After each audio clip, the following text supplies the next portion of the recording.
New research shows more young adults are putting off or abandoning the idea of getting hitched. By one estimate, the current marriage rate is at its lowest point in a century, and it's dropping. Millennials are set this year to become the largest part of our population. Bryce Covert is an economic policy editor at ThinkProgress. Bryce, good morning. Good morning. All right, why are so many millennials deciding not to marry? I think there's a combination of factors. One is just a big social shift. You know, millennials we know are less religious, and I think the country as a whole has really changed the way we view people who live together outside of marriage, who decide to date, to cohabitate, and sort of live independently.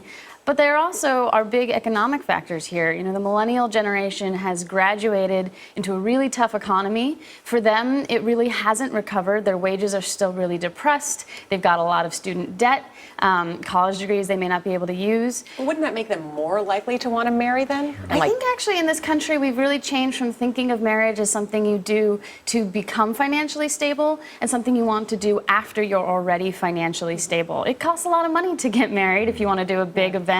And I also think people are wary of joining finances these days before they're really ready to feel stable together. Are they having children later or having fewer children? Yeah, we know that that millennials are delaying child rearing along with marriage, so it's very possible that, you know, they're cohabitating or dating and saying, if we're going to have kids, maybe we'll get married then. So maybe they'll get married later when they decide that they're ready for children, but that might take a little while. Is it across the country?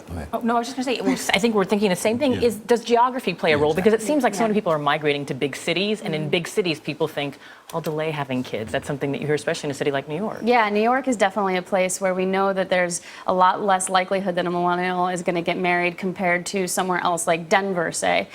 Geography plays a huge role in not only in different marriage rates, but there's actually research showing that if I were to move from New York to Denver, I'd be less likely to get married. So it's actually changing how I view it. And I think that really goes to show how much social norms play such a huge role in what you decide to do. Bryce Covert, thank you for being here. Thanks so much. How old were you when you were first married? Like 25? 26. 26. I was 27, and you were? Yeah, 27. 27. All right.